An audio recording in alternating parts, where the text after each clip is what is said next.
Isa ka lang patay gutom na sumiksik sa pamilya namin. Isang linta na ginamit ang asawa para makawala sa hirap. Hindi ka na nakontento sa pagbulsa ng 38 milyong piso mula sa kumpanya. Kinuha mo pa ang buhay ng anak ko dahil sa kakuriputan mo sa kaligtasan ng pagawaan. Ang mga salitang ito mula kay Don Arcadio ay umaling-aw-ngaw sa buong paligid. Puno ng pekeng hinagpis, ngunit ang mga mata ay nanliliit sa matinding paghamak. Ang malamig na asero ng posas ay pumulupot at naglock sa mga pulso ni Severino. Ang tunog ng pagkakakulong ng bakal ay tila pumunit sa katahimikan ng lumang simbahan, sumabay sa malakas na paghampas ng ulan sa mga bintanang salamin. Sa harap niya ay ang kabaong ng kanyang asawang si Catalina. Wala pa man sa kalagitnaan ang panalangin ng pari, pumasok na ang mga pulis kasama ang kanyang biyenan upang ipahiya siya sa harap ng mga nagluluksa. Tahimik lang na nakatayo si Severino. Alam niya ang katotohanan. Ang anak na lalaki ni Don Arcadio na si Emilio ang nagnakaw ng pondo at nag-utos na patayin ang fire alarm system na naging sanhi ng pagkamatay ni Catalina. Ngunit kailangan ng matanda ng isang taong sasaluhin ang kasalanan para hindi masira ang malinis na pangalan ng mga Montemayor. At walang mas magandang isakripisyo kundi ang manugang na dati pa man ay tinitingnan na nila bilang isang basurahan. Tingnan niyo ang lalaking ito, patuloy ng matanda, humaharap sa mga nagbubulungang bisita habang inaabot ang isang manipis na dokumento. Binigyan ko ng trabaho, binigyan ko ng pamilya. Tapos heto ang isusukli. Isang demonyong nagtatago sa mukha ng isang mabait na ama. Kapag inako mo ang kasalanan mo ngayon sa papel na ito, Severino, baka sakaling kaawaan ko pa ang mga apo ko at tulungan silang mabuhay. Pero kung magmamalaki ka pa sa kabila ng pagiging walang kwenta mo, titingnan natin kung aabot pa sa ospital ang anak mong may sakit. Ang tunay na lalaki, alam kung kailan luluhod para sa pamilya niya. Ang mga panga ni Severino ay tumigas hanggang sa lumitaw ang mga ugat sa kanyang leeg. Gusto niyang magsalita at isumbat ang lahat ng kabulukan ng pamilyang ito. Ngunit bago pa man siya makabuka ng bibig, narinig niya ang isang pamilyar at nakakapanlunos na iyak mula sa labas ng pasilyo. Ang kanyang 11 taong gulang na anak na si Luzia ay bumagsak sa malamig na sahig, nanginginig ng matindi dahil sa pag-atake ng kanyang sakit na epilepsy. Ang mas nakakagalit, mahigpit na hawak ng isang tauhan ni Don Arcadio ang maliit na bag ng bata kung saan nakalagay ang mga gamot nito. At wala itong planong ibigay hanggat walang utos mula sa matanda. Ang mga kamao ni Severino na nakaposas ay kumiwal ng mahigpit. Bumaon ang kanyang mga kuko sa magaspang na palad hanggang sa maramdaman niya ang init ng sariling dugo na dumaloy mula rito. Ang bawat paghinga niya ay tila may kasamang bubog na sumusugat sa kanyang lalamunan. Ang dangal niya bilang isang lalaking nagtrabaho ng marangal buong buhay niya ay tinatapak-tapakan ng walang pakundangan. Ngunit nang makita niya ang takot sa mga mata ng kanyang 8 taong gulang na anak na si Tomas, na umiiyak habang nakayakap sa nanginginig na kapatid, nilunok ni Severino ang lahat ng kanyang pride. Akin na ang papel, mahinahon ngunit may nakakakilabot na lamig na utos ni Severino. Kinuha niya ang dokumento ng pag-amin. Nang iabot ng pulis ang isang ordinaryong ballpen, umiling siya. Gamit ang nanginginig ngunit kontroladong mga daliri, inilabas niya ang kanyang sariling ballpen mula sa bulsa ng kanyang lumang barong, isang partikular na panulat na naglalaman ng espesyal na tinta na siya mismo ang naghanda ng palihim. Walang nakapansin sa maliit na detalyeng ito ng isang utak inhinyero.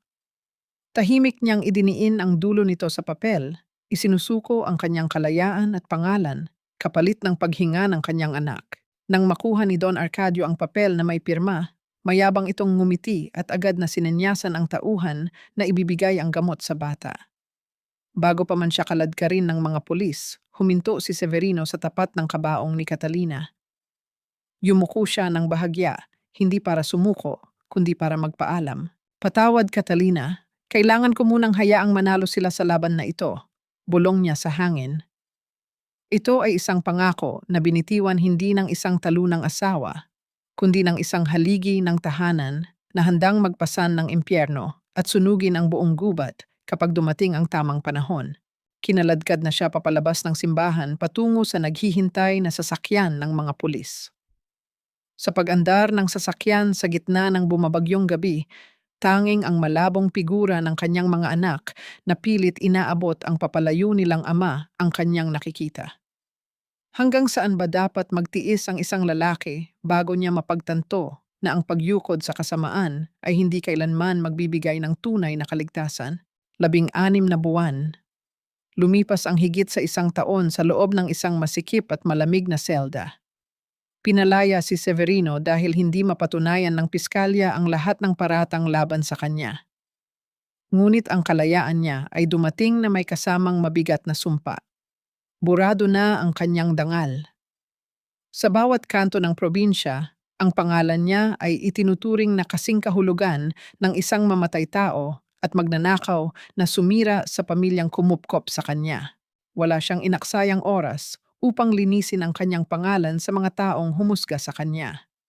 Ang una at tanging nasa isip niya ay ang kanyang mga anak. Sinundo niya sina Luzia at Tomas sa isang lumang bahay ampunan sa likod ng parokya. Nang makita niya ang mga bata, parang may kung anong mabigat na bato ang dumagan sa kanyang dibdib.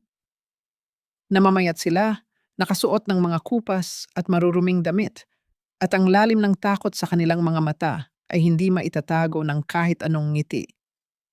Agad na tumakbo si Tomas at yumakap ng mahigpit sa kanyang baywang, habang si Luzia ay tahimik na umiyak sa kanyang balikat. Sa kalagitnaan ng kanilang pagyayakapan, dumating si Gaspar. Si Gaspar ang lalaking pinag-aral, pinakain, at itinuring ni Severino na tunay na kapatid mula pa noong mga binata sila. Siya ang taong pinagkatiwalaan niyang mag-aalaga sa mga bata at magbabantay sa kanilang maliit na bahay habang siya ay nakakulong. Ngunit sa halip na makita ang isang taong nahirapan at nakipaglaban para sa kanyang pamilya, isang kakaibang figura ang sumalubong sa kanya. Nakasuot si Gaspar ng isang malinis at plansadong polo at ang kintab ng mga bagong sapatos nito ay sumasalamin sa liwanag ng araw. "Kuya, patawad!" Nanginginig ang boses ni Gaspar. Ang kanyang mga mata ay pilit na umiiwas, hindi kayang salubungin ang malamig at kalmadong titig ni Severino. "Ginawa ko ang lahat. Ipinaglaban ko ang bahay niyo, pero kinamkam ng bangko. Masyadong malakas si Don Arcadio." "Wala akong laban, kuya. Dito ko muna dinala ang mga bata dahil wala na rin akong mapagkuhanan ng panggastos." Ang mga salitang lumalabas sa bibig nito ay puro pagdadahilan, nagmamakaawa ng simpatiya. Ngunit hindi sumigaw si Severino.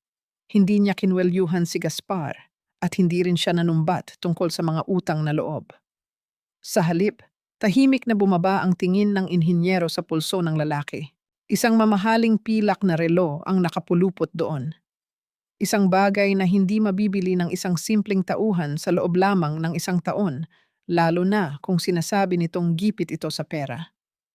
Pinanood ni Severino ang butil ng pawis sa noo ni Gaspar, ang mabilis na paglunok nito, at ang panginginig ng mga daliri habang tinatakpan ng mahabang manggas ang nasabing relo.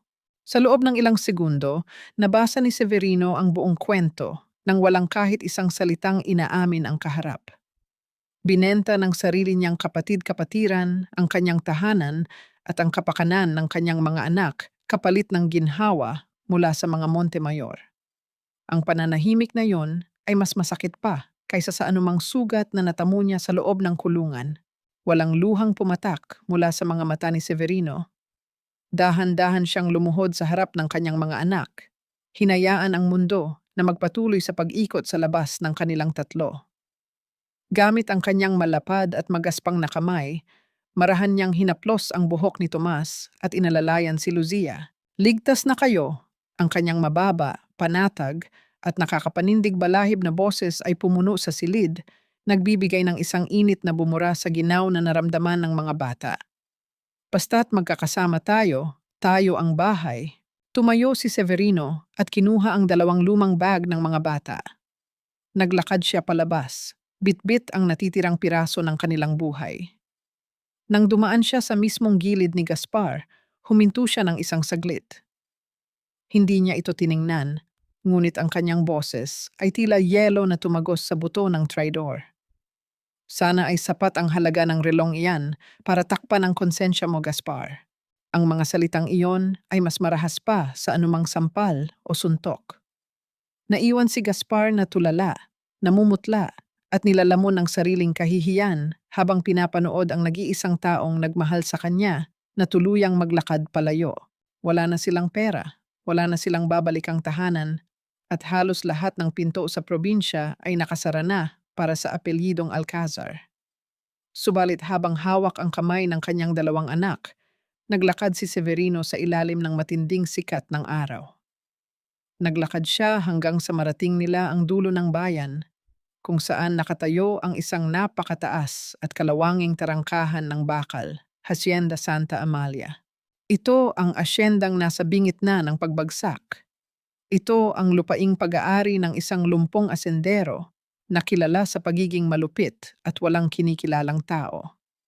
Ngunit higit sa lahat, ito ang tanging lupain na hindi sakop ng kapangyarihan ng mga Montemayor. Kanino ba dapat makipagkasundo ang isang taong nawalan ng lahat, kundi sa isang demonyong may sarili ring mga kaaway? Ang mabigat na halinghing ng kalawangin na tarangkahan ng Hacienda Santa Amalia ay tila nagbababala sa sinumang nais pumasok. Sa gitna ng malawak ngunit natutuyong taniman ng tubo, nakatayo ang isang lumang mansyon na nagtatago ng maraming lihim. Sa veranda, nakaupo sa isang silyang degulong si Don Eusebio Villarreal. Ang matandang asendero ay kilala sa kanyang mainit na ulo at kawalan ng tiwala sa kahit na sino. Pinanood ng matanda si Severino na naglalakad palapit, hila-hila ang dalawang lumang bag, kasunod ang dalawang anak na nakayuko sa ilalim ng tirik na araw. Ang balita ko, burado na ang pangalan mo sa buong probinsya, Severino, bungad ni Don Eusebio. Ang boses ay magaspang at puno ng pagkasuklam. Bakit ko papatuluyin sa asyenda ko ang isang lalaking nagnakaw sa kumpanyang nagpakain sa kanya at hinayaang mamatay sa sunog ang sariling asawa? Ang bawat salita ay sinadyang idin upang pumatay ng pagkatao. Subalit walang nakitang reaksyon si Don Eusebio mula sa lalaki. Hindi nagtaas ng boses si Severino upang ipagtanggol ang kanyang sarili. Hindi siya nagmakaawa. Sa halip, tumingin si Severino ng diretso sa mga mata ng matanda. Dahil pareho tayong may kailangan, Don Eusebio, mahinahong sagot ni Severino. Pagpasok ko pa lang sa tarangkahan, nakita ko na ang problema ng asyenda mo. Nawawalan kayo ng malaking porsyento ng tubig sa irigasyon kahit patuloy ang pagbabayad mo sa maintenance. Mamamatay ang mga tubo mo bago pa man matapos ang 2 buwan. Bigyan mo ako ng 90 araw. Aayusin ko ang patubig. Ibabalik ko ang kita ng asyenda gamit ang utak ko bilang inhinyero. Kapalit nito, bibigyan mo ng tirahan ang mga anak ko at sasagutin mo ang gamot ni Lucia. Kung mabigo ako, aalis kami ng walang hinihinging kahit 1 piso. Saglit na natigilan si Don Eusebio. Nakita niya ang isang matalim at hindi natitinag na paninindigan sa mga mata ng lalaki. Isang taong walang emosyon, ngunit handang gawin ang lahat. Bago pa man makasagot ang matanda, lumabas mula sa pintuan ng mansyon ang isang babaeng may bitbit na medical bag. Siya si Elena. Isang voluntaryong doktora na nag-iikot sa mga liblib na barangay. Payapa ang kanyang mukha, ngunit may lalim sa kanyang mga mata. Isang patunay na dumaan din siya sa matitinding bagyo ng buhay at paulit-ulit na pagtataksil mula sa nakaraan. Bumaba ang tingin ni Elena sa nanginginig na si Lucia. Agad niyang nilapitan ang bata at sinuri ang pulso nito ng may banayad at dalisay na pag-iingat. Habang ginagawa ito, napansin ni Elena ang kamay ni Severino na nakaalalay sa balikat ng anak. Mga malalapad na kamay na may makakapal na kalyo at mga sariwang sugat mula sa pagkuyom. Mga kamay ng isang taong sanay bumuo at magsakripisyo, hindi mga kamay ng isang mamamatay tao. Tumingala si Elena at nagtama ang kanilang mga mata. Walang panunuri, walang pag-uugnay sa mga malisyosong tsismis. Nakita lamang ni Elena ang isang amang pagod, ngunit patuloy na nakatayo para maging haligi ng kanyang mga anak. Kailangan ng bata ng pahinga, Don Eusebio. Masyadong mataas ang stress niya at kailangan niya mainom ang gamot mamayang gabi. Mahinahong pahayag ni Elena sa matanda. Tumingin si Don Eusebio kay Elena pagkatapos ay binaling muli ang pansin kay Severino. Gamitin niyo ang lumang bodega sa likuran ng taniman. Ngunit tandaan mo, Severino, sa oras na may makita akong mali sa mga numero mo, ako mismo ang magpapakulong sa iyo. Nang gabing iyon, matapos linisin at ayusin ni Severino ang maalikabok na bodega para may maayos na matulugan sina Luzia at Tomas, lumabas siya upang maramdaman ang malamig na simoy ng hangin. Nakatayo siya sa dilim, iniisip ang bawat hakbang ng kanyang tahimik na paghihiganti. Mula sa likuran, narinig niya ang banayad na yabag sa mga tuyong dahon. Lumapit si Elena, may hawak na isang saro ng mainit na kape. Inabot niya ito sa lalaki. Ang init mula sa saro ay dahan-dahang gumapang sa magaspang na palad ni Severino. Hindi kagaya ng mga sinasabi nila sa labas, mahinang sabi ni Elena. Ang boses ay nagbibigay ng kakaibang kapanatagan na tila humahaplos sa pagod na kaluluwa ni Severino. Hindi nagpaliwanag si Severino, ngunit sa unang pagkakataon mula nang mamatay si Catalina, ang kanyang mga balikat ay bahagyang bumaba. Kinuha niya ang kape. Salamat sa pag-alaga sa anak ko, doktora. Isang tahimik ngunit makapangyarihang pagkakaintindihan ang nabuo sa pagitan ng dalawang pusong sugatan sa ilalim ng malamig na buwan. Kinaumagahan, bago pa man sumikat ang araw, nagsimula na si Severino sa kanyang trabaho. Naglakad siya patungo sa pinakapusod ng irigasyon upang suriin ang pangunahing linya ng tubig. Sinukat niya ang presyon at pinag-aralan ang mga daluyan. Ngunit nang makita niya ang ilalim ng pangunahing tubo, natigilan siya. Ang bakal ay hindi nasira dahil sa kalawang o tagal ng panahon. May mga malilinis at malalalim na hiwa ito na gawa ng isang malaking kagamitan. Sadyang sinisira ang tubo upang mawalan ng tubig ang lupa at mamatay ang asyenda. May isang taong nasa loob mismo ng Hacienda Santa Amalia ang gumagawa ng paraan upang ibagsak si Don Eusebio.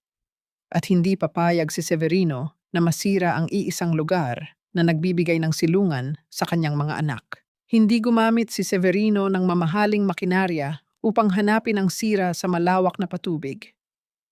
Gamit ang kanyang kaalaman sa pisika at malalim na pagkwenta ng presyo ng tubig, inatasan niya ang mga matatandang manggagawa ng asyenda upang ayusin ang mga linya. Wala siyang sinigawan. Iginagalang niya ang mga magsasaka, tinatawag silang ng may respeto na mabilis nagpalapit sa kanilang mga loob. Mula sa di kalayuan, tahimik na pinapanood ni Elena ang lalaki. Nakita niya kung paano magbigay ng utos si Severino nang hindi nanliliit ng kapwa. Isang katangiang kabaligtaran ng kanyang dating asawa na laging nagtataas ng boses para lang magmukhang malakas. Sa bawat pagtulo ng pawis ni Severino sa ilalim ng araw, unti-unting nakikita ni Elena ang pagbangon ng dignidad ng isang tunay na lalaki na marunong magtayo ng pundasyon. Nang pumasok si Severino sa lumang opisina ng asyenda upang suriin ang mga libro ng imbentaryo, natuklasan niya ang isa pang anay na sumisira sa Santa Amalia. Ang pamangkin ni Don Eusebio na si Ramiro ay palihim na nagbabawas ng pondo para sa pataba at nagpupuslit ng sako-sakong asukal. Ngunit sa halip na komprontahin ito at mag-amok na parang asong ulol, ginamit ni Severino ang kanyang malamig na utak. Pinalitan niya ang sistema ng paglalagay ng numero sa mga susunod na kargamento at nagtanim ng mga pekeng datos sa listahan. Hahayaan niyang ang sariling kasakiman ni Ramiro ang maging mitya ng pagbagsak nito. Kinahapunan, habang sinusuri ni Elena ang presyo ng dugo ng isang matandang manggagawa sa gitna ng taniman, biglang bumagsak ang isang napakalakas na ulan. Ang malamig na hangin ay humampas sa paligid at nagpalipad sa mga tuyong dahon. Bago pa man makatakbo si Elena patungo sa silungan, isang malapad na anino ang tumakip sa kanya. Walang pag-aalinlangang hinubad ni Severino ang kanyang makapal na jacket at ipinayong ito sa ulo at balikat ng doktora. Napalapit ng bahagya si Elena sa lalaki. Naamoy niya ang pinaghalong halimuyak ng basang lupa, pawis ng marangal na trabaho at isang matapang na kapanatagan. Sumilong ka na, doktora. Ako na ang bahala rito. Ang mababa at panatag na boses ni Severino ay tila isang matibay na pader na humarang sa lamig ng bagyo. Napatitig si Elena sa mga mata ng lalaki. Sa sandaling iyon, naramdaman niya ang isang sukdulang kaligtasan na matagal na niyang hindi nararanasan. Walang mali siya, puro lamang pag-iingat at paggalang. Isang tahimik na pangako ng proteksyon na hindi kailangang isigaw para maramdaman. Nang makabalik sila sa silungan, pasikretong sinilip ni Severino ang isang logbook na nahulog mula sa bulsa ng tauhan ni Ramiro. Kumunot ang kanyang noo. Nakita niya ang pangalan ng kumpanyang bumibili ng mga ninanakaw na asukal mula sa asyenda. Kumpanya ng mga Montemayor. Bakit nakikipagsabuatan ang sariling pamangkin ni Don Eusebio sa mga taong sumira sa buhay niya? Bago pa man niya malutas ang katanungang ito, isang panibagong unos ang dumating kinaumagahan. Hindi ulan, kundi isang lason na mas mabilis kumalat kaysa sa apoy. Umiiyak na umuwi si Luzia galing sa labas. Kumalat sa buong barangay ang isang malisyosong usap-usapan. Nilalason daw ni Severino si Don Eusebio at ginagamit ang sakit ng kanyang anak upang pagnakawan ang matandang asendero. Ang pamilyang pilit na bumabangon ng tahimik ay muling pilit na ibinabaon sa putik ng mapanirang kasinungalingan. Ang panginginig ng mga balikat ni Lucia habang nakayuko sa gilid ng hagdanan ay tila mga punyal na humihiwa sa dibdib ni Severino. Umuwi ang bata mula sa palengke na may mga luha sa mata. Bitbit ang mga panlalait ng mga kapitbahay. Nakita ni Elena kung paano pinunasan ni Severino ang mga luha ng anak gamit ang kanyang magaspang ngunit banayad na hinlalaki. Kumalat ang balita mula sa bunganga ni Aling Puring na palihim daw na nilalason ni Severino si Don Eusebio at ginagamit ang sakit ni Lucia upang kaawaan at pagnakawan ang matanda. Isang malupit na kasinungalingan na naglalayong sirain ang natitira nilang dangal. Nanginginig sa galit si Elena. Nais niyang pumunta sa barangay upang komprontahin ang tsismosa. Ngunit pinigilan siya ni Severino sa pamamagitan ng isang banayad na paghawak sa braso. Ang pag-aaksaya ng laway sa mga taong nabubuhay sa kasinungalingan ay nagbibigay lamang sa kanila ng halaga, doktora. Mahinahong wika ni Severino. May mas epektibong paraan upang putulin ang dila ng isang ahas. Hindi nakipag-away si Severino. Hindi siya nagtaas ng boses upang ipagtanggol ang kanyang sarili sa kanto. Sa halip, pumasok siya sa opisina ng asyenda at naghanda ng isang tiyak na bitag. Kumuha siya ng isang bungkos ng pera mula sa pondo na nakalaan para sa mga pataba at maingat na inilista ang lahat ng serye ng numero ng mga pananalaping iyon sa isang opisyal na logbook na may pirma ni Don Eusebio. Pagkatapos, sinadya niyang iwan ang pera sa isang lugar kung saan alam niyang makukuha ito ng tauhan ni Ramiro, ang taong sigurado siyang nagbabayad kay Aling Puring para manira.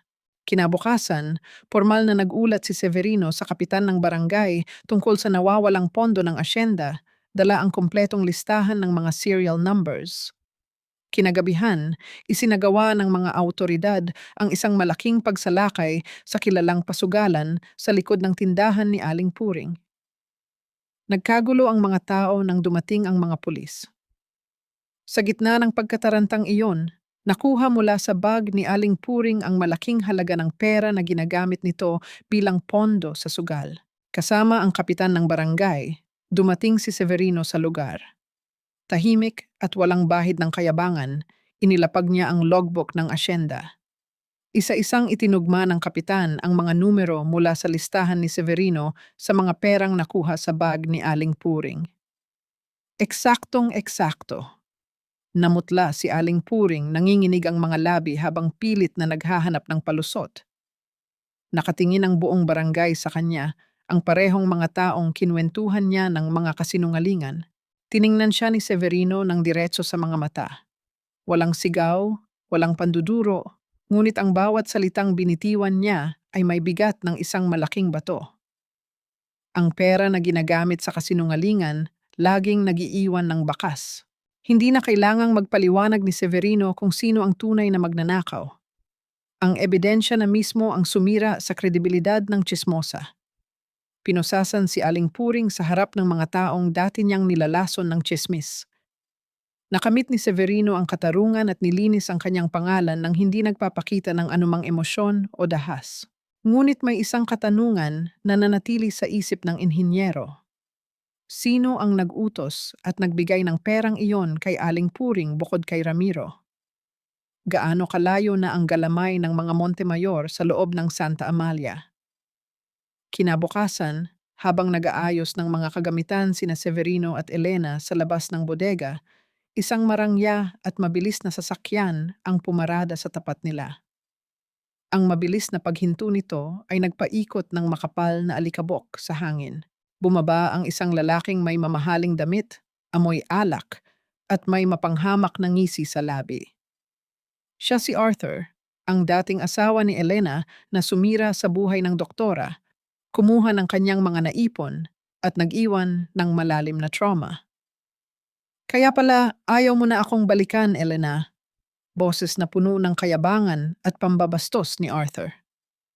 Dahil nakipagsiksikan ka na sa isang basurahang mamamatay tao na nakatira sa bodega, natigilan si Elena. Nanlamig ang kanyang buong katawan at nagsimulang manginig ang kanyang mga kamay dahil sa bumabalik na takot. Bago pa man siya makahakbang paatras, isang malapad at matibay na anino ang humarang sa kanyang harapan.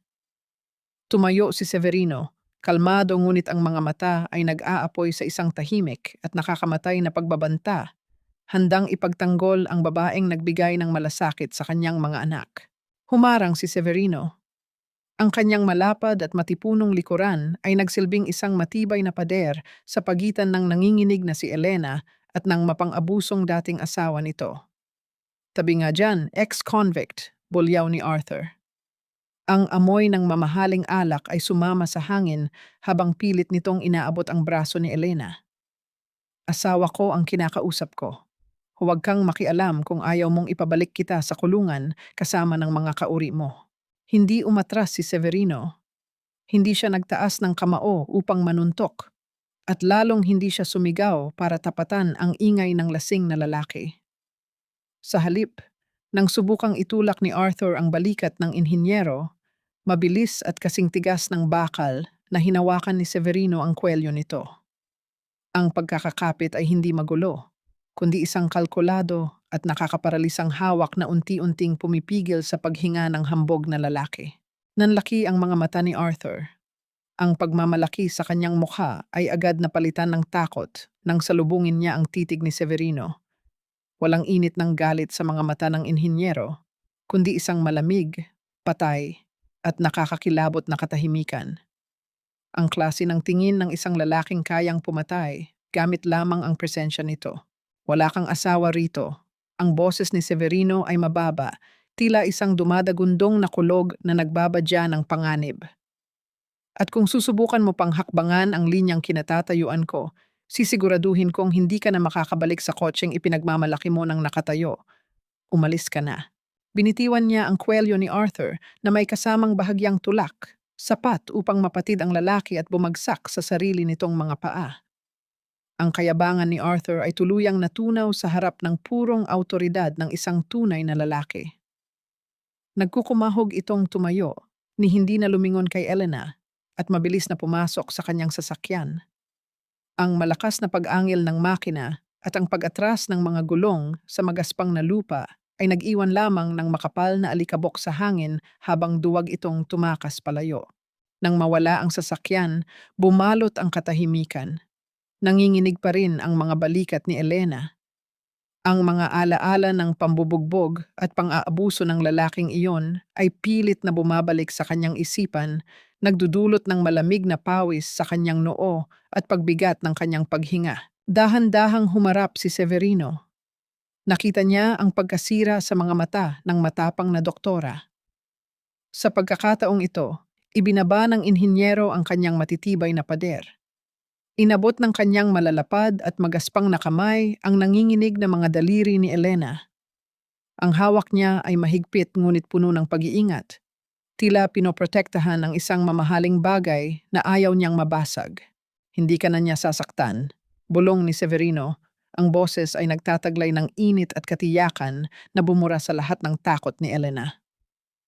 Andito ako. Sa sandaling iyon, ang lahat ng panginginig ni Elena ay huminto.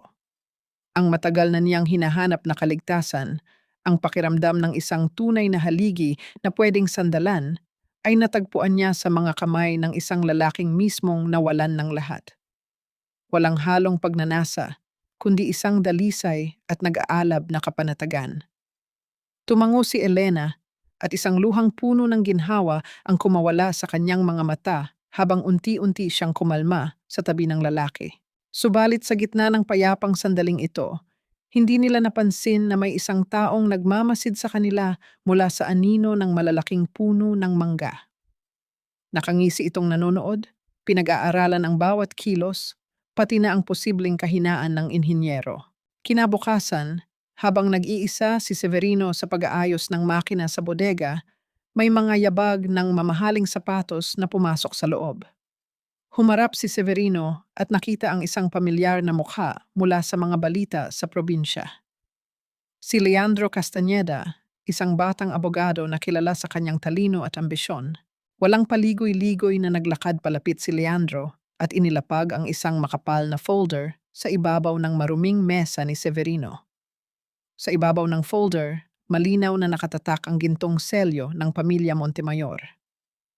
Alam ko kung sino ang tunay na nagpapatay sa asawa mo, Severino. Nakangiting pahayag ni Leandro. Ang boses ay puno ng mapanganib na kumpiyansa. At alam ko kung paano natin sila dudurugin. Tinitigan ni Severino ang gintong selyo ng pamilya Montemayor na nakatatak sa ibabaw ng makapal na folder.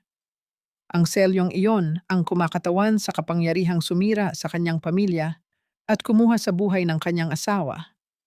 Ngunit imbes na magpakita ng galit o manugod, kalmado lamang na itinaas ng inhinyero ang kanyang paningin upang suriin ang lalaking nasa kanyang harapan. Ako si Leandro Castañeda, pagpapakilala ng batang abogado. Ang boses ay may halong pait at matinding ambisyon. Anak sa labas ni Don Arcadio, ang basurang itinapon nila para panatilihing malinis ang pangalan ng paboritong anak na si Emilio. May hawak akong mga sensitibong dokumento ng kumpanya. I can destroy them, Severino. Pero kailangan ko ang utak mo bilang dating auditor ng asukalan nila para mabasa ang mga nakatagong numero. Sa pamamagitan lamang ng pakikinig sa tono ng paghinga at pagtingin sa galaw ng mga mata ng abogado, nabasa ni Severino ang buong pagkatao nito. Hindi hustisya para kay Catalina ang ipinaglalaban ni Leandro. Gusto lamang nitong gamitin si Severino bilang sibat upang wasakin ang imperyo ng mga Montemayor. At pagkatapos ay uupo ito sa trono bilang nag-iisang tagapagmana. Isa itong mapanganib na ahas na nag-aalok ng lason na nakabalot sa isang magandang pangako. Ano ang kapalit ng mga dokumentong ito? Mababang tanong ni Severino, ang boses ay tila isang malalim na balon na hindi masukat ang hangganan. Ngumisi si Leandro at inilapit ang mukha nito. Tulungan mo akong ipasok sa kulungan ng ama at kapatid ko. Kapalit nito, ililigtas ko ang asyendang ito mula sa pagbagsak at ibibigay ko sa iyo ang katarungang matagal mo nang iniiyakan. Pero tandaan mo, Severino, sa oras na subukan mo akong traidorin, kaya kong baligtarin ang mga ebidensya para ikaw ang lumabas na utak ng pagnanakaw. Hawak ko ang buhay mo. Isang tahimik na hangin ang namayani sa loob ng bodega. Sa halip na matakot o magalit sa pagbabanta ng abogado, dahan-dahang inabot ni Severino ang kanyang saro ng kape at uminom ng banayad. Hindi alam ni Leandro na bago pa man ito magsalita ng mga banta, palihim nang nadikit ni Severino ang kanyang daliri sa ilalim ng mesa at naaktibo ang isang maliit na recording device na matagal na niyang ikinabit doon para sa mga hindi inaasahang bisita. Ang bawat salitang mapang-abuso at pang-i-blackmail na binitiwan ng abogado ay tahimik na nakakulong na ngayon bilang isang matibay na alas ng inhinyero. Tinatanggap ko ang tulong mo, kalmadong sagot ni Severino habang inilalapag ang baso pabalik sa mesa. Kumuha siya ng isang manipis na envelope mula sa kanyang drawer at inabot ito kay Leandro. Narito ang listahan ng mga numerong hinihingi mo tungkol sa operasyon ng Santa Amalia. para magamit mo laban kay Ramiro. Kumislap ang mga mata ni Leandro sa tagumpay. Kinuha nito ang envelope, muling nagbanta, at naglakad palabas ng bodega dala ang kayabangan ng isang taong akalay siya ang nagkokontrol sa laro. Ngunit pagkaalis ng abogado, isang malamig na ngiti ang sumilay sa labi ni Severino. Ang mga numero at impormasyong ibinigay niya kay Leandro ay pawang mga inedit at manchadong datos, mga peking pain. Hinayaan niyang isipin ng abogado na ito ang nananalo dahil ang pinakamagandang paraan para talunin ang isang kaaway na matalino ay ang paniwalain itong mas bobo ka kaysa sa kanya. Pagsapit ng gabi, habang tinutulungan ni Severino si Tomas na mag-aral ng matematika sa ilalim ng malamlam na ilaw, nakuha ng isang bagay ang kanyang atensyon, ang panginginig at pag-ilaw ng kanyang lumang telepono sa ibabaw ng mesa. Isang numero ang lumabas sa screen. Isang numerong matagal na niyang gustong kalimutan. Nang sagutin niya ang tawag, bumungad ang isang humihikbi at nanginginig na boses. Kuya, Kuya Severino, parang awa mo na. Tulungan mo ako. Boses iyon ni Gaspar. Ang kapatid-kapatirang nagbenta sa kanya at naging dahilan kung bakit nawalan ng tahanan ang kanyang mga anak. Inatake sa puso ang nanay. Kailangan niyang maoperahan, bukas na bukas din kung hindi ay mamamatay siya. Kuya, alam kong galit ka sa akin, pero may utang na loob ka rin naman sa nanay ko na nagpakain sa iyo noon. Tulungan mo ako, nagmamakaawa ako. Pumikit ng mariin si Severino. Ang pait ng nakaraan at ang mapanuksong lason ng salitang utang na loob ay muling kumakatok sa kanyang pintuan. Sinusubok ang hangganan ng puso ng isang taong unti-unti nang nagiging bato. Ang salitang utang na loob ay isang makapal at kalawanging kadena na matagal nang nakapulupot sa leeg ng maraming Pilipino. Sa loob ng maraming taon, buong pusong binuhat ni Severino ang bigat ng kadenang iyon para sa pamilya ni Gaspar. Ngunit habang pinakikinggan niya ang pag-iyak ng lalaki sa kabilang linya, wala siyang naramdamang awa, kundi isang napakalamig na pagtanggap sa katotohanan. Pinayagan niyang pumunta si Gaspar sa asyenda, hindi para yakapin ito bilang kapatid, kundi para kumpirmahin kung hanggang saan aabot ang pagkakanulo nito. Makalipas ang ilang oras, dumating si Gaspar na basang-basa ng hamog at nagmumukhang kaawa-awa. Pagkapasok sa loob ng bodega, agad itong lumuhod sa harap ni Severino. Ginamit nito ang pinakamalupit na sandata ng isang manipulatibong tao, ang pagkonsensya. Ipinaalala ni Gaspar kung paano siya ipinagluto ng kanyang ina noong mga panahong ulila at walang makain si Severino. Ginagamit ang mga nakaraan upang pilipitin ang damdamin ng inhinyero. Bawat hikbi nito ay sinadyang patunugin upang sirain ang matibay na pader ng isang ama. Pinanood lamang ni Severino ang kaharap. Ang kanyang mukha ay parang kalmadong dagat na nagkukubli ng matinding lalim. Inalalayan niyang tumayo si Gaspar at binigyan ng mainit na kape. Hinahayaan itong maniwala na gumana ang pagmamakaawa nito. Pinatulog niya si Gaspar sa isang maliit na kwarto sa tabi ng kanyang opisina. Ngunit habang nagpapahinga ang traidor, tahimik na pinagmamasdan ni Severino ang mga pasikot-sikot na galaw ng mga mata nito na panay ang sulyap sa nakakandadong pinto ng kanyang silid trabahuan. Kinaumagahan, bago pa man sumikat ang araw, nilapitan si Severino ni Elena. May dala itong isang mainit na pandesal at isang balita na tuluyang bumasag sa huling hibla ng pag-asa ng inhinyero. Ginamit ng doktora ang kanyang mga koneksyon sa ospital ng probinsya upang suriin ang kalagayan ng ina ni Gaspar. Walang halong pag-aalinlangan, direktang sinabi ni Elena na totoo ngang ooperahan ang matanda, ngunit 2 araw na ang nakalipas ng bayaran ng buo ni Don Arcadio Montemayor ang lahat ng gastusin sa ospital. Isang tahimik na pagngangalit ang dumaan sa mga panga ni Severino. Ang paghingi ng pera ay isa lamang maruming palusot para makapasok si Gaspar sa asyenda. Nakatayo si Severino sa veranda, nakatingin sa likod ni Gaspar habang nagwawalis ito sa bakuran, nagkukunwaring isang inosenteng bisita. Sa sandaling iyon, Tuluyan nang namatay ang pagmamahal niya sa itinuring na kapatid. Tinanggap ni Severino na minsan, kailangan mong gamitin ang sarili mong patalim upang putulin ang kamay na nagpapakain ng lason sa iyong pamilya. Walang inaksayang oras ang inhinyero. Naglagay siya ng isang maliit na bakal na safety box sa loob ng kanyang opisina. Sa loob nito ay ang mga inedit at peking dokumentong matagal na niyang inihanda bilang pain.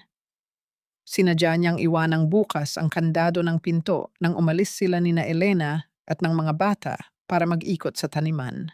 Pagsapit ng hating gabi, binalot ng madilim at makapal na ulap ang asyenda. Habang tulog ang lahat, isang anino ang dahan-dahang gumapang patungo sa opisina ni Severino.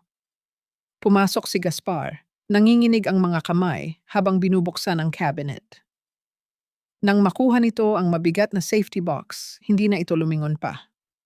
Mabilis itong tumakbo palabas, lumusot sa siwang ng tarangkahan, at naglaho sa gitna ng malamig na gabi, dala ang kasakiman at pagkakanulo. Mula sa madilim na sulok ng bodega, humakbang pasulong si Severino. Pinanood niyang tumakas ang taong nagbenta sa kanya sa mga demonyo.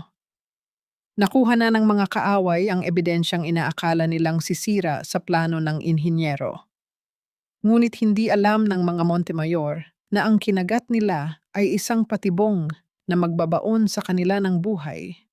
Ang katahimikan sa paligid ay panandalian lamang dahil ang malakas na pagkidlat sa kalangitan ay nagbabadya ng isang marahas na bagyong paparating upang wasakin ang Hacienda Santa Amalia. Ang marahas na paghampas ng hangin at ang walang tigil na pagbuhos ng ulan ay tila naghuhugas sa buong Hacienda Santa Amalia. Sa gitna ng madilim at bumabagyong gabi, puwersahang binuksan ang pangunahing tarangkahan ng asyenda. Ang tunog ng pagkasira ng bakal na kandado ay nalunod sa ingay ng kalikasan nang pumasok ang ilang sasakyan na puno ng mga armadong tauhan. Bumaba si Ramiro Villarreal kasama ang mga galamay ni Don Arcadio Montemayor. Mayabang na iwinagayway ni Ramiro ang isang dokumento, isang peking titulo na nagsasabing dahil sa lumubong utang ni Don Eusebio, ang buong lupain ay formal nang kinukuha ng kumpanya ng mga Montemayor. Mula sa veranda, malamig na pinanood ni Severino ang pagsalakay. Inutusan niya ang mga matatandang manggagawa ng asyenda na huwag lumaban. Walang gagamit ng dahas. Bago pa man dumating ang bagyo, maingat nang nakapagtanim si Severino ng mga maliliit na kamera sa bawat sulok ng mansyon at bodega. Hahayaan niyang i-record ng mga lente ang bawat paninira, pananakot at iligal na pagpasok ng mga tauhan ni Ramiro. Sa batas, ang sinumang unang gumamit ng dahas ay siyang matatalo at hindi papayag si Severino na mabigyan ng katwiran ang mga kalaban na saktan ang kanyang mga tao. Ngunit sa gitna ng kaguluhan habang hinahalughog ng mga tauhan ang mga kwarto, isang malagim na pagkakamali ang nangyari. Takot na nakatayo si Lucia sa gilid ng pasilyo, mahigpit na nakayakap sa kanyang maliit na bag kung saan nakatago ang kanyang mga gamot sa epilepsy. Isang walang awang tauhan ni Ramiro ang sapilitang umagaw nito, sa pag-aakalang naglalaman ito ng pera o alahas. Nang makita ng lalaki na puro gamot lamang ang laman, walang pakundangan nitong inihagis ang bag palabas ng bintana, direkta sa makapal at basang putikan sa ilalim ng ulan. Napasigaw si Lucia. Sa labis na takot at panlulumo, tumakbo ang bata palabas ng bahay patungo sa putikan upang sagipin ang kanyang gamot. Ang matinding lamig ng ulan, ang takot na muling mawalan ng tahanan, at ang labis na stress ay naging mitya ng isang sakuna. Bago pa man makuha ni Lucia ang bag, bumagsak siya sa putik at nagsimulang mangisay. Isang matinding kumbulsyon ang umatake sa kanyang maliit na katawan. Nasa loob ng opisina si Severino, isang dangkal na lamang ang layo mula sa lihim na lalagyan kung saan nakatago ang master hard drive. Ang hard drive na iyon ang naglalaman ng mga tunay na kopya ng lahat ng ebidensyang magpapakulong kina Ramiro at Don Arcadio. Iyon ang kanyang alas, ang bungang pinaghirapan niya ng ilang taon upang mabawi ang kanyang dangal. Ngunit nang marinig niya ang iyak ni Tomas at makita si Luzia na nag-aagaw buhay sa ilalim ng ulan, huminto ang mundo ng inhinyero. Wala siyang inaksayang segundo. Tinalikuran niya ang hard drive, tinalikuran niya ang ebidensya, at tinalikuran niya ang pagkakataong makapaghiganti. Tumakbo siya palabas, hindi inalintana ang mga mapangutyang tawa ng mga tauhan ni Ramiro. Sumugod si Severino sa gitna ng bagyo at bumagsak ng paluhod sa putikan. Binuhat niya ang nangingisay na anak. Upang hindi direktang tamaan ng nakakamatay na lamig ng ulan si Luzia, inihiga ni Severino ang bata sa kanyang dibdib at ibinalot ang kanyang sariling katawan bilang panangga. Ang malalapad niyang balikat ang sumalo sa bawat patak ng ulan at hampas ng hangin. Nandito lang si tatay. Nanginginig ang boses ni Severino. Ang mga luha niya ay humalo sa ulan habang mahigpit na nakayakap sa anak. Hindi kita iiwan, anak. Hinding-hindi. Ito ang pinakamalaking pagkatalo ng isang mahusay na arkitekto, ngunit ito rin ang pinakadakilang tagumpay ng isang ama.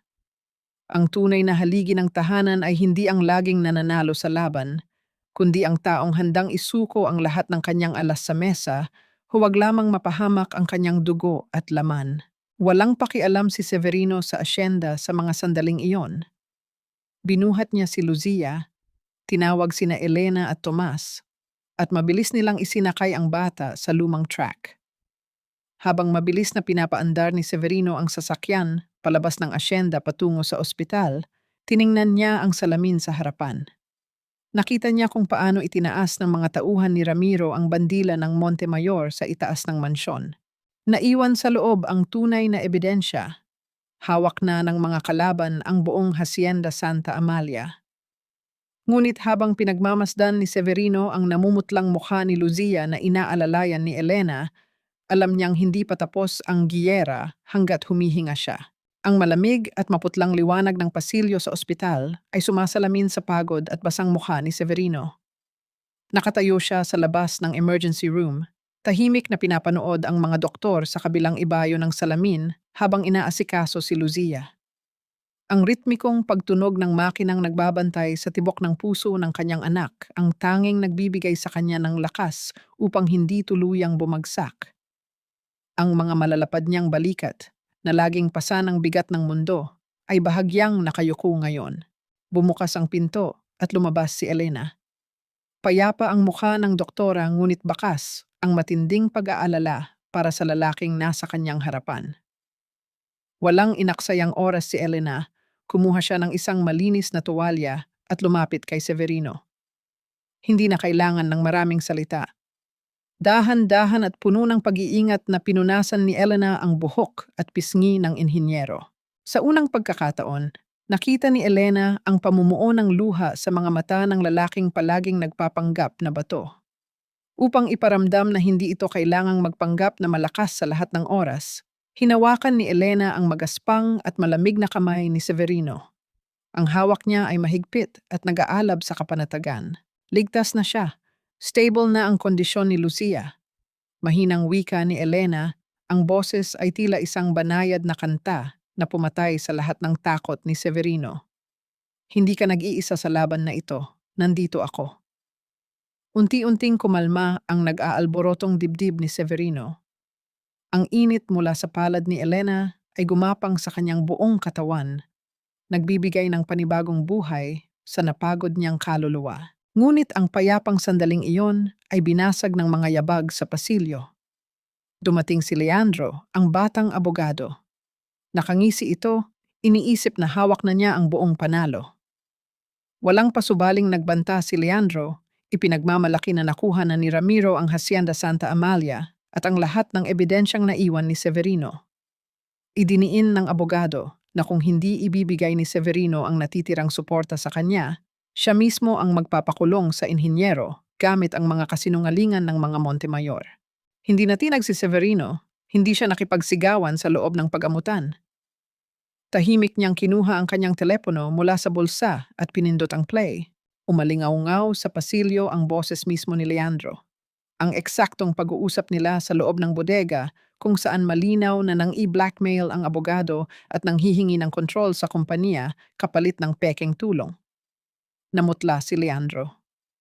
Ang kayabangan sa mukha nito ay gumuho ng mapagtanto na ang lalaking kaharap niya ay hindi isang simpleng biktima na madaling manipulahin, kundi isang manlalaro na laging nasa itaas ng kanyang mga plano. Umatras ang batang abogado at naglakad palayo nang walang nasabing salita, dala ang takot na sa isang pagkakamali, buong karera niya ang masisira. Pagkaalis ni Leandro, lumapit ang isang nurse kay Severino. Nagising na si Don Eusebio mula sa atake sa puso at mahigpit na ipinapatawag ang inhinyero sa pribadong kwarto nito. Nang pumasok si Severino kasama si Elena, nakita nila ang matanda na nakahiga ngunit matalim pa rin ang mga mata. Inabot ni Don Eusebio ang isang maliit na bakal na kahon na matagal nitong itinago mula sa mga Montemayor. Bago namatay ang asawa mo, palihim siyang nagpunta sa asyenda. May natuklasan siya tungkol sa pagnanakaw ng ama at kapatid niya. Iniwan niya iyan sa akin dahil alam niyang hindi ka maniniwala kung wala kang hawak na ebidensya. Nahihirapang pahayag ni Don Eusebio, ang boses ay may bahid ng pagsisisi sa pagiging duwag nito ng ilang taon. Nang buksan ni Severino ang kahon, tumambad ang isang lumang sulat mula kay Catalina at isang digital audio recorder. Inayos niya ang recorder at pinindot ang pindutan. Ang boses ni Catalina ay pumuno sa silid, naglalahad ng mga eksaktong pondo na ninakaw ni Emilio upang ipasok sa mga pekeng kumpanya. Ngunit ang mas nakapagpabigat sa dibdib ni Severino ay ang huling bahagi ng audio.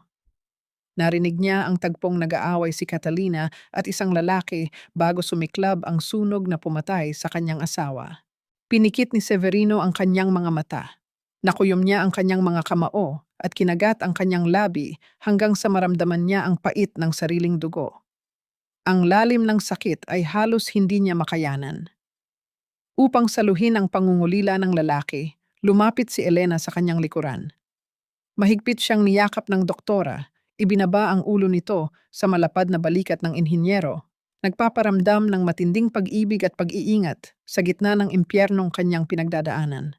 At doon, sa huling segundo ng recording, narinig ni Severino ang boses ng taong direktang inutusan ni Emilio na patayin ang fire sprinklers noong gabing iyon. Isang boses na kilalang kilala niya.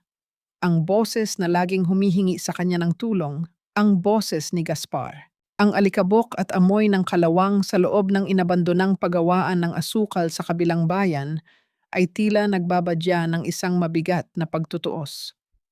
Pumasok si Gaspar, nagmamasid sa paligid habang nanginginig ang mga kamay. Nakatanggap siya ng isang lihim na mensahe na nagsasabing naroon ang tunay na hard drive ng ebidensya at maaari itong bilhin. Inakala niyang isa sa mga tauhan ni Ramiro ang makakatagpo niya. Ngunit nang tumapat ang liwanag ng buwan sa gitna ng madilim na pasilyo, isang pamilyar at malapad na figura ang naghihintay sa kanya, si Severino. Napaatras si Gaspar. Ang takot ay mabilis na gumapang sa kanyang dibdib, pinabilis ang pagtibok ng kanyang puso hanggang sa halos hindi siya makahinga. Walang dalang armas si Severino. Walang galit sa kanyang mukha, kundi isang nagyayelong katahimikan na mas nakakakilabot kaysa sa anumang sigaw. Tahimik niyang inilapag ang digital audio recorder sa ibabaw ng isang kalawanging drum ng langis at pinindot ito. Umalingaw-ngaw sa buong bodega ang boses ni Catalina at kasunod nito ay ang boses mismo ni Gaspar. Tinatanggap ang utos ni Emilio Montemayor na patayin ang pangunahing linya ng tubig sa fire sprinkler system noong gabing masunog ang imbakan. Bumagsak ang mga balikat ni Gaspar. Ang kanyang mga tuhod ay nanghina at tuluyan siyang napaluhod sa malamig at maruming sahig. Kuya, pakinggan mo ako. Nagmamakaawa ako. Humihikbing wika ni Gaspar. Ang luha ay mabilis na pumatak sa kanyang pisngi. Hindi ko alam na nandoon si Ate Catalina sa loob. Sabi ni Don Emilio walang tao doon. Tinakot nila ako, kuya. Kapag hindi ko ginawa, ipapakulong nila ako sa kasalanang hindi ko ginawa. At paano na ang nanay ko? Patawarin mo ako, kuya, takot na takot lang ako. Patuloy ang pag-iyak ni Gaspar, ginagamit muli ang pamilya at kahirapan bilang kalasag sa kanyang kaduwagan. Hinihintay niyang sumabog si Severino.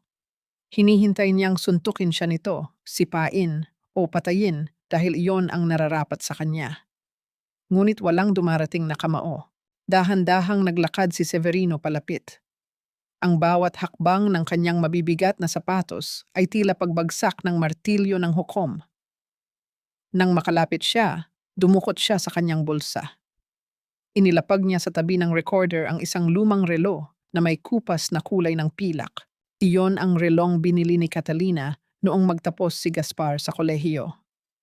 Isang regalong binayaran ng asawa ni Severino mula sa sariling pawis at pangungutang para lamang may maipagmalaking suot ang itinuring nilang bunsong kapatid sa pag-akyat sa entablado. Ang lumang relong iyon ay isang napakasakit na sampal kung itatabi sa mamahaling gintong relo na nakapulupot ngayon sa pulso ni Gaspar. Tinitigan ni Severino ang traidor. Ang kanyang mga mata ay walang kahit anong bahid ng init o awa. Maaari kong intindihin ang takot mo para sa sarili mong buhay. Ang boses ni Severino ay mababa, kalmado, at bumabaon sa kaibuturan ng kaluluwa. Pero hindi ko matatawag na pamilya ang pananahimik na pumatay sa asawa ko. Ang mga salitang iyon ay tila patalim na direktang sumaksak sa konsensya ni Gaspar. Napahagulgol siya, iniyuko ang ulo sa sahig, kinakain ng matinding kahihiyan. Walang panunumbat na ginawa si Severino, ngunit ang purong katotohanan ng kanyang pahayag ay sapat na upang durugin ang pagkatao ng traidor. Hawak ko na ang lahat ng ebidensya, Gaspar. Pagpapatuloy ni Severino, tinatalikuran ang lalaking dati niyang tinawag na kapatid. Nasa iyo na kung tatakbo ka habang buhay bilang duwag na aso ng mga Montemayor o haharap ka sa piskalya upang maging testigong magpapatunay ng lahat. Iniwan ni Severino si Gaspar sa loob ng madilim na pagawaan, kasama ang lumang relo na patuloy na magpapaalala sa kanyang kasalanan.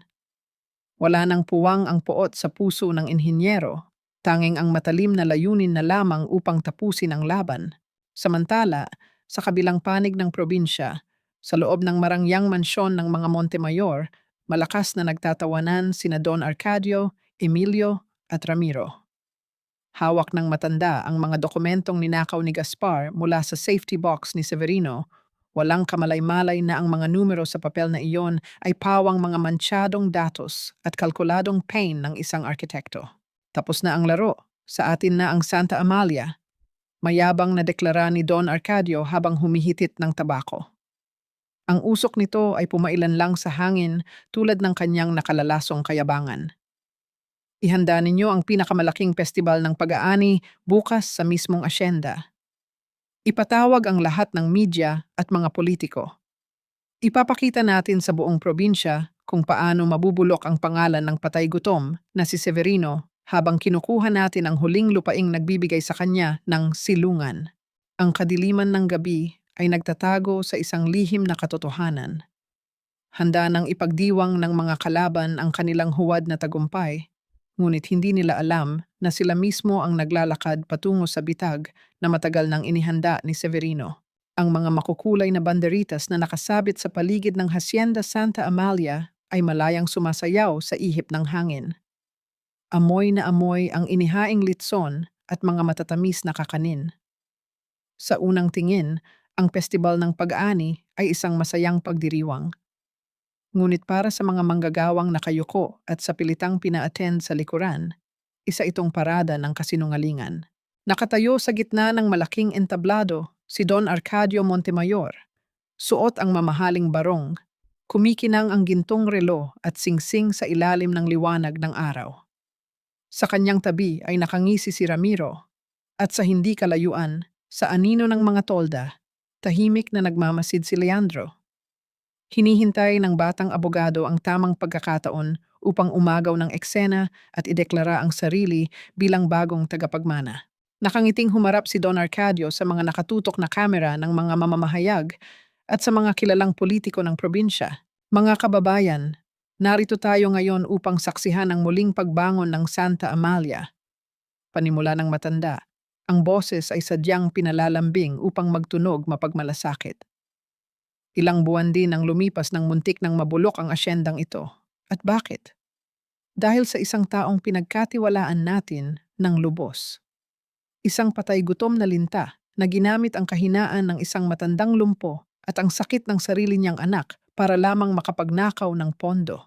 Ang mga salitang iyon ay sinundan ng mga pag-iling at pilit na bulungan mula sa mga bisita. Patuloy na nilalason ni Don Arcadio ang hangin gamit ang kanyang gaslighting. Ganyan ang mangyayari kapag nagpapasok kayo ng asong ulol sa inyong tahanan. Kinagat ni Severino ang kamay na nagpakain sa kanya. Wala siyang utang na loob. Bilang isang haligi ng pamilya Montemayor, hindi ko hahayaang may mga inosenteng manggagawa ang magutom dahil sa kasakiman ng aking manugang. Kaya binili ko ang asyendang ito upang ibalik ang dangal at kaayusan. Ang malakas at pilit na palakpakan ng mga kasabwat na politiko ay pumuno sa paligid. Ngunit bago pa man matapos ang ingay, unti-unting nahati ang kumpol ng mga tao sa gitna ng malawak na damuhan. Ang mga tawanan ay unti-unting namatay, napalitan ng isang mabigat at nakakapanindig balahib na katahimikan. Mula sa dulo ng pasilyo ng mga bisita, naglalakad papalapit si Severino. Wala siyang kasamang mga armadong gwardya, wala siyang dalang baril o patalim. At higit sa lahat, hindi siya mukhang isang natalong biktima. Nakasuot siya ng isang lumang barong Tagalog, ang eksaktong kasuotan na ginamit niya noong araw na ikasal siya kay Catalina. Medyo kupas na ang kulay ng tela, ngunit malinis ito at maayos na nakasuksok, sumisimbolo sa isang paninindigan at pag-ibig na hindi kailanman nabahiran ng dumi ng mga Montemayor. Ang bawat pagbagsak ng kanyang sapatos sa graba ay may dalang malamig at kalkuladong bigat. Ang kanyang mga mata ay tuwid na nakatingin sa entablado, tila isang tahimik na bagyo na walang sinuman ang makakapigil. Walang galit, walang poot, tanging isang purong at hindi matitinag na awtoridad ng isang arkitektong handa nang gibain ang gusaling kanyang pinag-aralan. Nanginig ang panga ni Don Arcadio. Pilit nitong itinago ang kaba sa likod ng isang mapanuyang tawa habang itinuturo ang inhinyero. Ang kapal din naman ng mukha mong magpakita rito pagkatapos ng lahat ng ninakaw mo, Severino. Malakas na panunumbat ni Don Arcadio sa mikropono upang marinig ng buong probinsya. Bakit? Naisip mo ba na kapag lumuhod ka at nagmakaawa sa harap ng mga taong ito, bibigyan kita ng pambili ng gamot ng anak mo? Nakakaawa kang lalaki. Hindi sumagot si Severino. Hindi niya inaksaya ang kanyang laway sa pakikipagtalo sa mga taong nabubuhay sa ilusyon. Nagpatuloy siya sa paglalakad hanggang sa makarating siya mismo sa paanan ng entablado, sa harap ng pangunahing lamesa kung saan nakapatong ang mga mikropono at nakatutok ang mga ilaw ng kamera. Tiningnan niya ng diretso sa mga mata si Don Arcadio. Ang titig ng inhinyero ay napakalamig na tila ba hinihigop nito ang lahat ng hangin sa paligid ng matanda. Pagkatapos, nang walang anumang pasubali o pagsigaw, inangat ni Severino ang kanyang kamay at ibinagsak ang unang makapal na folder sa ibabaw ng lamesa. Ang mabigat na pagtama ng mga papeles sa kahoy ay umalingaw-ngaw sa mikropono, bumasag sa huling hibla ng katahimikan at naghudyat ng simula ng katapusan para sa imperyo ng mga Montemayor. Tiningnan ng lahat ang unang folder na inilapag ni Severino. Ang mga lente ng camera ay walang tigil na kumikislap.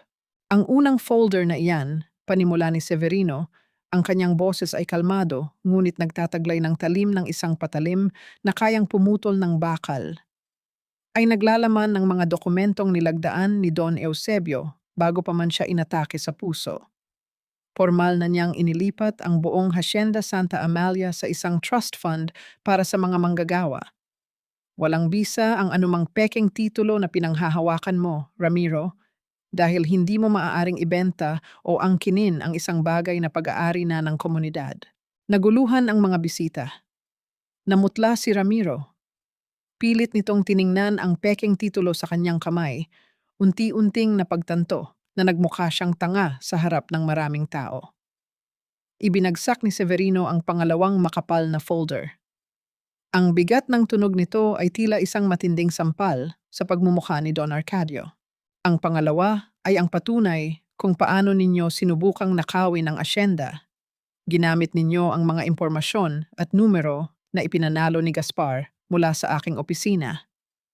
Ang hindi ninyo alam, ang mga numerong iyon ay mga pain lamang. Sadyang inedit ko ang mga datos at nilagyan ng maling marka. Ang paggamit ninyo sa mga eksaktong pekeng numerong iyan sa inyong mga opisyal na dokumento ay direktang ebidensya na kayo mismo ang nagnakaw at nandaya. Nagsimulang magkagulo ang mga mamamahayag. Nag-uunahan sila sa pagkuha ng litrato at paglilista ng bawat salitang lumalabas sa bibig ng inhinyero. Pinagpapawisan na ng malamig si Don Arcadio. Ang kanyang mga nanginginig na kamay ay napahawak sa gilid ng lamesa. Ngunit hindi pa tapos ang arkitekto. Walang pagmamadali at walang kahalong panginginig. Inilapag niya ang pangatlo at ikaapat na folder. Ito ang nagtataglay ng pinakamabigat na dusa ng kanyang 16 na buwang pagtitiis. At iyan, sabay turo ni Severino sa huling mga papeles, ang utos na patayin ang fire sprinkler system sa mismong gabi na masunog ang imbakan. May orihinal na pirma ni Emilio Montemayor at sarili mong basbas, Don Arcadio. Kasama niyan ang buong pag-amin ni Gaspar at ang huling recording mula sa asawa ko. Kayo ang pumatay kay Catalina para takpan ang 38 milyong pisong ninakaw ninyo. Sumabog ang matinding galit at ingay mula sa mga tao. Ang mga manggagawang dati nakayuko sa takot ay nagsimulang mag-angat ng tingin, puno ng panunumbat sa pamilyang nagsamantala sa kanila.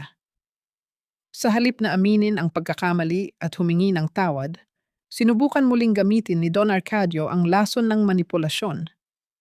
Tila isang nasukol na hayop na ayaw magpatalo, dinuro niya si Severino.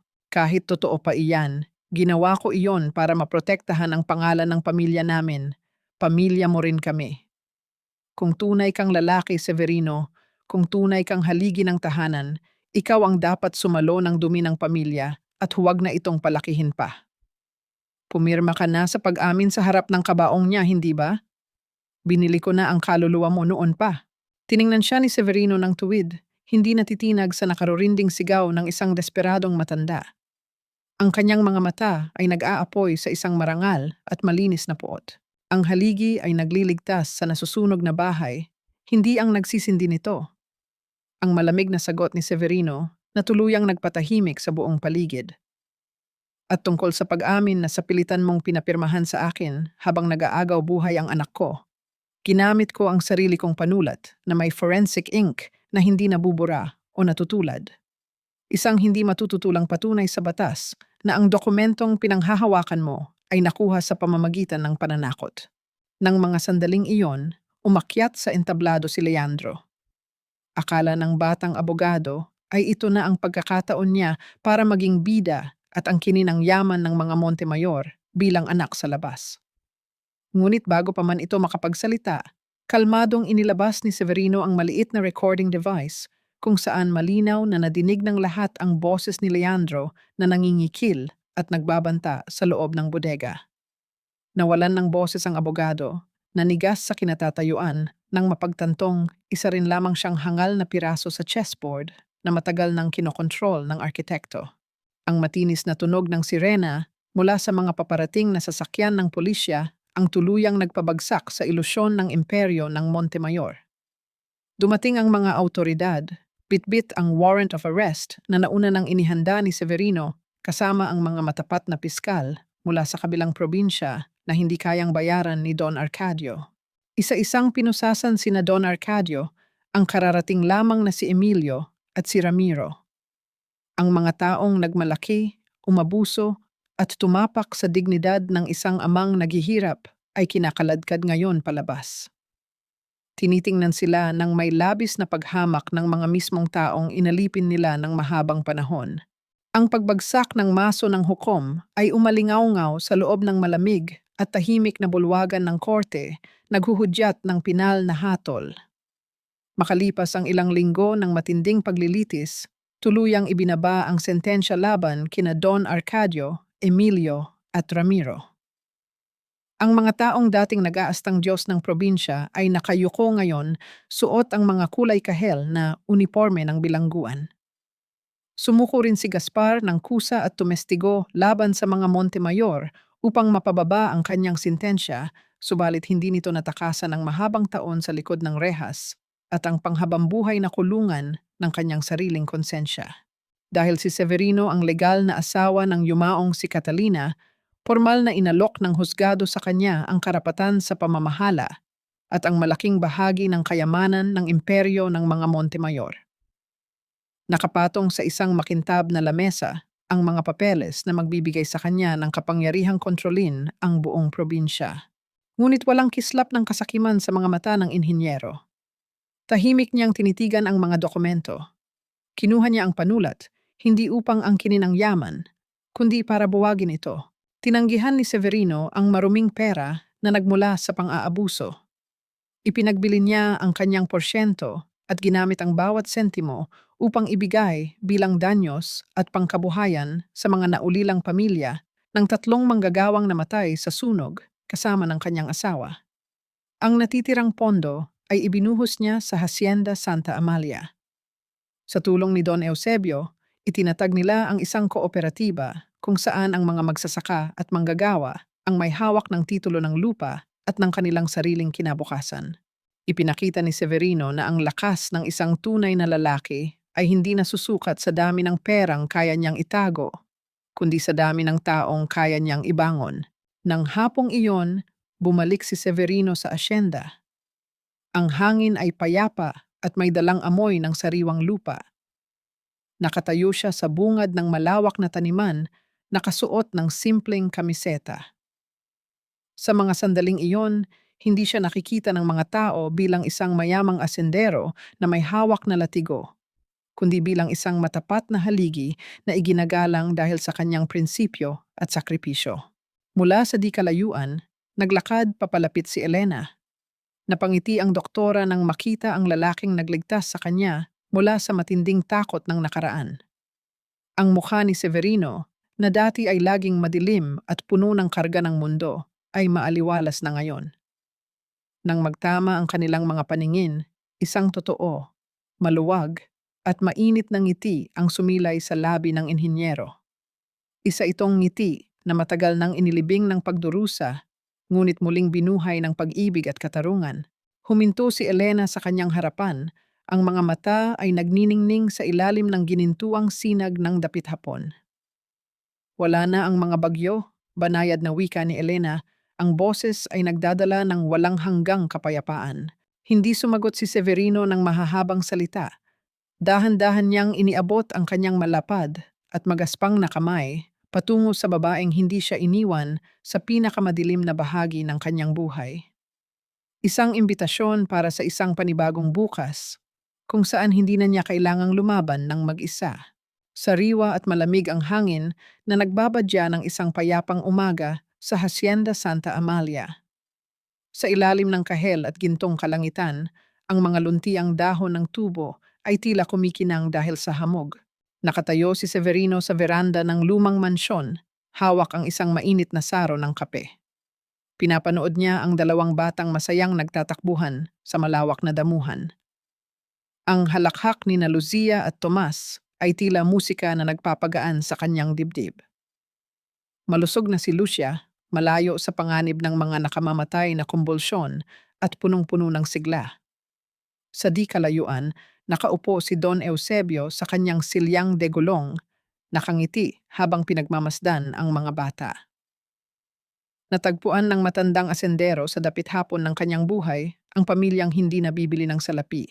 Sa katahimikan ng umaga, napaisip si Severino. Napatawad na ba niya ang mga taong nanira sa kanyang buhay? Ang mga Montemayor ay mananatili sa loob ng malamig na selda hanggang sa huling hininga ng mga ito. Wala siyang balak na patawarin ang kanilang mga krimen, ngunit pinakawalan na niya ang lason ng poot sa kanyang sariling puso. Ang pinakamalaking paghihiganti ay ang ipagpatuloy ang buhay ng may dangal at kaligayahan na hindi kailanman maaagaw ng mga kaaway. Napatunayan niya na ang tunay na pamilya ay hindi nakatali sa dugo at hindi rin nakakulong sa nakalalasong utang na loob. Ang pamilya ay itinatayo sa pundasyon ng sakripisyo, paggalang at pag-ibig na walang hinihinging kapalit. Ang pagiging isang haligi ng tahanan ay hindi nangangahulugan ng pagiging perpekto, kundi ang pagiging isang matibay na silungan sa oras ng pinakamalakas na bagyo. Naramdaman ni Severino ang banayad na pagdampi ng malamig na hangin. Mula sa kanyang likuran, lumapit si Elena. Ang mga mata ng doktora ay sumasalamin sa kapayapaan na matagal na rin nitong hinanap. Walang atubiling hinubad ni Severino ang kanyang malapad at makapal na jacket at maingat na ibinalot ito sa mga balikat ni Elena. Tumingala si Elena sa kanya, isang ngiting puno ng pasasalamat at pagmamahal ang sumilay sa mga labi nito. Dahan-dahang humilig ang doktora sa malapad na dibdib ng inhinyero, tinatanggap ang sukdulang kaligtasan na ibinibigay ng lalaki. Niyakap ni Severino ang babaeng naging ilaw at tahanan ng kanyang napagod na puso. Hinawakan niya ang kamay nito, isang hawak na matatag, kalmado, at punong-puno ng pag-asa.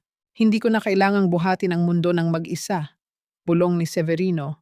Ang kanyang boses ay isang panatag na pangako sa ilalim ng sumisikat na araw. Ang pag-ibig at katarungan ay tuluyan ng nanahan sa Hacienda Santa Amalia. Wala na ang mga anino ng kahapon, tanging ang maliwanag at panatag na bukas na lamang ang naghihintay para sa kanila.